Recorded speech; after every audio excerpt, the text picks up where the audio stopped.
good day guys! For today's video, ipapakita ko po sa inyo kung anong klaseng pamumuhay po meron kami sa bundok po, sa probinsya. Yan po, tatay ko po yung naka-blue, tsaka mga pamangkin ko. Nagbubunot po sila ng mga damo sa pananim niya na sitaw po yan guys. So, may mga ganyan na sitaw po yan. Ayan po, tanim din po niya.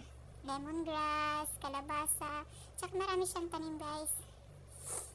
Marami siyang mga ampalaya, ganyan, pero hindi yata napuntahan ng kapatid ko eh. Yan po guys, yan po kami. Yun po yung ikinabubuhay po namin. Yung nagtatanim po sila nanay at tatay ng mga gulay, tapos binibenta po namin sa palengke. Tapos, dyan po kami kumukuha ng pambaon namin sa school. Kaya nakapagtapos po kami ng pag-aaral na. Ganyan lang guys. So proud of my parents. I'm so proud of them.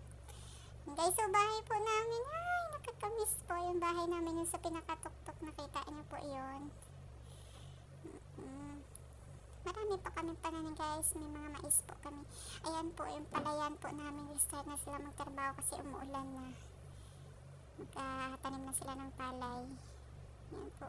Ay, sobrang nakakamiss po. Umuwi talaga sin.